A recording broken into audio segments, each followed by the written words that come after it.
Dallas, Oscar got 4 games in on you guys on the road. How did you like his progression from game 1 to game 4? And how do you see his game going forward? Yeah, he's been steady. Like any guy getting his feet wet, I thought he was nervous and a little anxious early in his first game, but since then he's settled down. We threw another loop at him to see how he would do, putting him over on the right side. And the way that we're checking in the neutral zone, playing the right side on our team comes with a great responsibility because you've got to retrieve that puck almost every time when it's put into our zone. So thought he adjusted well there, and he's off to a good start early in his career.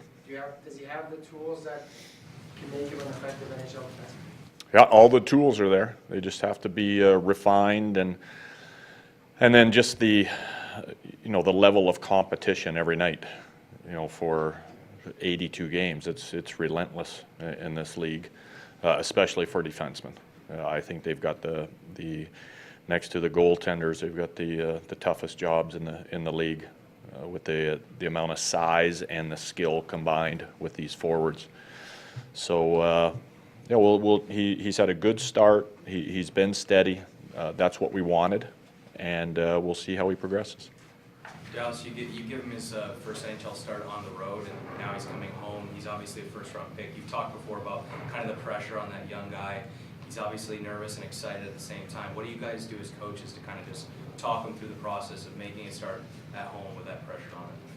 Yeah, for me, there should be no pressure on this young man. I don't care where he was drafted. This player has got 4 games. I don't want him compared to anybody that has a Hall of Fame last name. I want him just to turn into who he's going to turn into. And I feel when you put all the pressure, all the expectation on the player, all you do is you set him up to fail. And we don't want that. We just want Oscar to go into the games, play like he's played, be very, very steady, and that's a good night for him. And he fully understands that. Playing on the road and playing on home should be no different for any of our players, and that's how we've asked them to prepare for the game. With Ryan Nugent-Hopkins, when you see him, you wouldn't know if he's got 5 goals in the last 5 games or no goals. He seems to handle both when things are going well and not well about the same. How have you sensed the way he's kind of just carried himself over the last while as he looks to find that scoring touch? Yeah, he's carrying himself excellent for me. He firmly knows where he is at offensively. He's doing everything he can to correct that, and he's trying to make up with it on the other side of it, on the other side of the puck. So I don't like when guys get all squeezing their sticks and get tighter and tighter and tighter as the games go on without production.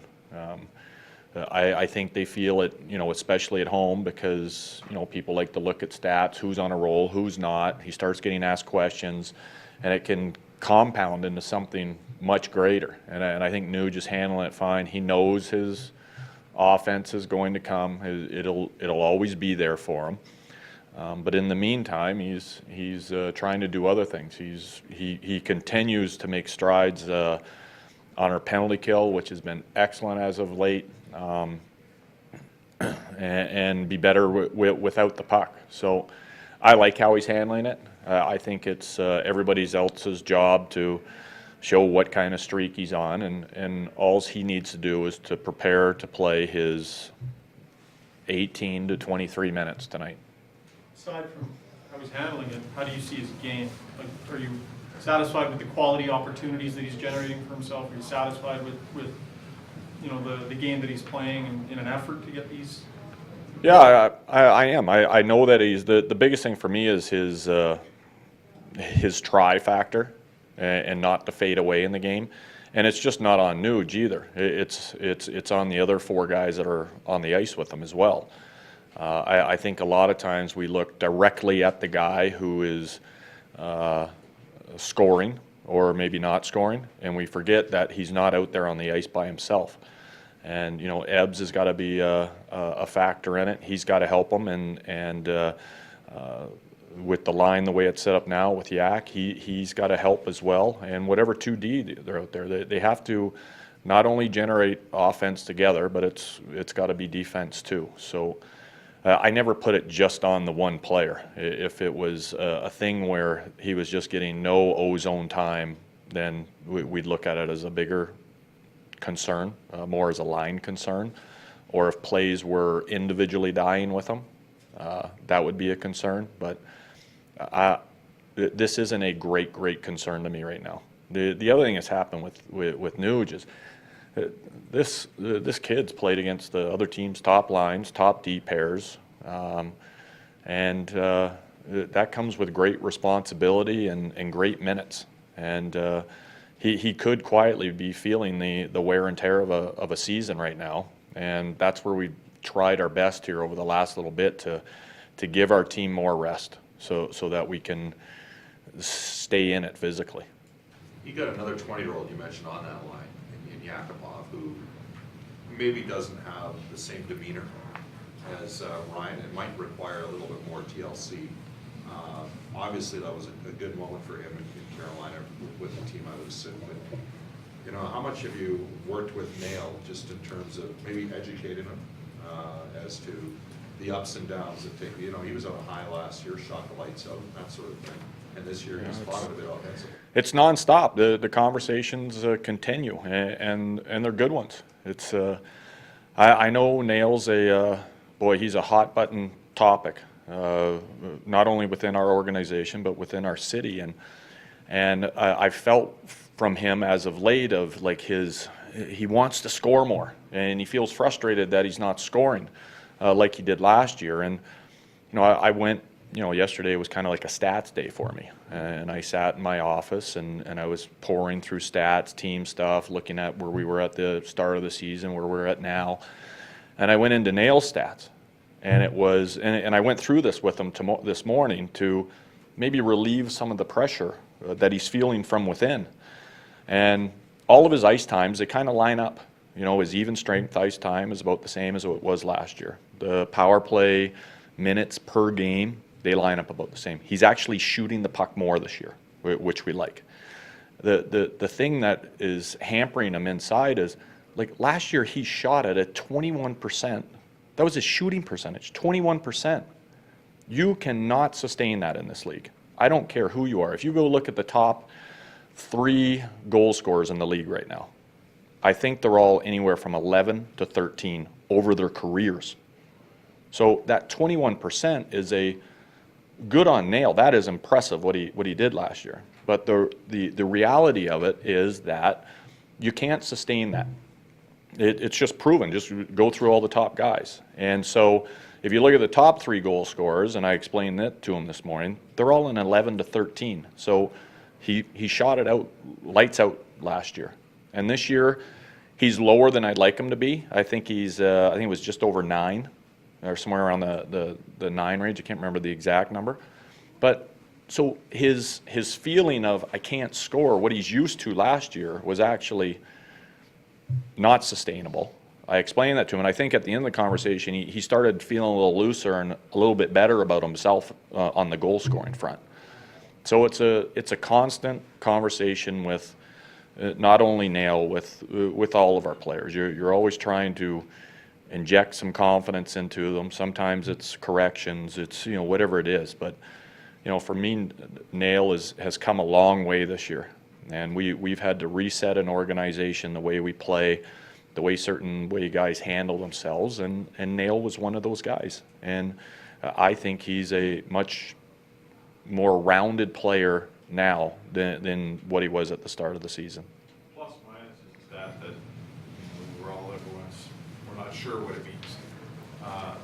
How accurate is it with Nail? Because it's a pretty deep hole, plus minus. Yeah, and the hole was, I think, just up until, I'd have to go, because I did it a few games ago, but we were talking about plus minus, and you know, we were talking about it as a coaching staff, and it occurred to me that, okay, Nail has a big, we'll just use Nail for instance, Nail has a big plus minus stat, but I'm like, well, he's been like minus 29 forever now. Like, and I think he's over that now. He's dipped into the 30s again. But then that occurred to me as well. If he's been there for a long time, let's see what he's been over the last 20 games. And it was kind of like he was even because he had been at minus 29 for so long. And which I know it when you still look at the stat, it's like, boy, that's a tough stat. But he had been there so long that actually meant he had been playing even hockey, or maybe even a little bit above it for a while. I think he might have got dinged in St. Louis. I can't remember what game it was where he took on a few extras. But that stat for me, I don't like it. You know, we have our stats where it's, you know, chances for and against, plus minus. And, you know, it's one of those things, if you and I are on the ice together and I totally lose my guy and that goal was my fault, I lost the guy coming out of the corner, and you had your guy at the point man, well, way to go, you got the minus. And so did I. And so all those aren't on Nail. And a lot of these, the minuses on our team aren't on our guys. Like, if you take, I don't know, take Taylor Hall, for instance. Like, I'd like to see how many empty net goals he's been on for. He's a guy in my head that would be on the ice at the end of the game when we're trying to get one. And it hasn't worked well this year. We've had a lot of goals go in our net with the goalie out. And so you get a minus for that. I don't love the stat anymore. I think teams are all, coaches don't even look at it anymore. I think they look at their in-house stats more than that. And it's one of those stats that it wouldn't bother me one bit if it got booted out the door. Do the stats that you keep internally on Nail paint a different picture significantly than what the plus-minus stat does, though? Well, yeah, the plus-minus stat just, it just points the finger at, you know, this guy's not great defensively, he doesn't care, all these things. Where our stats on Nail in-house show that he's getting better. I know he's committed, and it's not as far-reaching as that. But it's just not Nail. We've got all kinds of guys that are minus. That's a team stat, and when you're 29th in the league, you're going to firmly get the boot minus-wise. Dallas, can you do anything to get Justin Schultz to shoot the puck more on the power play? He shot it more last year. He's not really shooting, and especially a slap shot. Yeah, maybe one of those electronic dog collars would be good. You know, Schultz, this kid's come so far this year for me with his game. On the power play, we are looking for him to shoot that puck more, but not at the expense of it getting blocked.